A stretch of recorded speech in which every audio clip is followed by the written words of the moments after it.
Autre sujet sensible évoqué en Conseil des ministres, le rôle des réseaux sociaux dans les émeutes. Oui, ils ont permis à certains jeunes de se donner rendez-vous, mais aussi de publier leurs exploits. Le gouvernement pourrait suspendre certaines fonctionnalités en cas de nouvelles émeutes. Olivier Véran, porte-parole.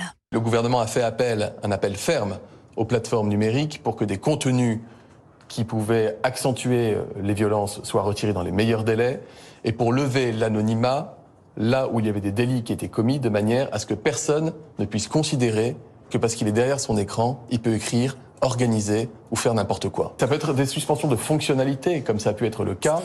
Ça veut dire que vous avez par exemple des fonctions sur certaines plateformes de géolocalisation qui permettent à des jeunes de se retrouver à tel endroit en montrant des scènes et comment mettre le feu, etc. Et donc c'est des appels à organisation de la haine dans l'espace public. Et là, vous avez autorité pour pouvoir suspendre le temps de...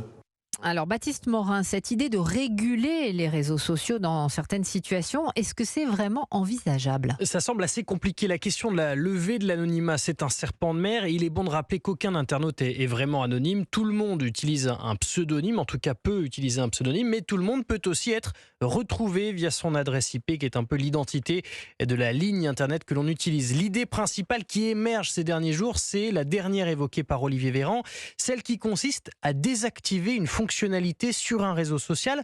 Par exemple, la fonction géolocalisation sur Snapchat. Les explications de Fabrice Epelpoint. Il est enseignant, entrepreneur spécialiste des réseaux sociaux. Je peux, en utilisant une des fonctionnalités de Snapchat, avoir accès aux snaps qui sont produits autour de moi. Et du coup, s'il y a une émeute ou un pillage dans ma proximité géographique, je n'ai plus qu'à m'y diriger en m'aidant de la cartographie intégrée à Snapchat. Alors, il paraît peu probable que Snapchat désactive de son propre chef une fonction qui attire notamment ses 20 millions d'utilisateurs en France, à moins que la loi l'y contraigne. Le ministre chargé de la transition numérique, Jean-Noël Barrot, a proposé hier soir la mise en place d'un groupe de travail sur ce sujet. Baptiste Morin.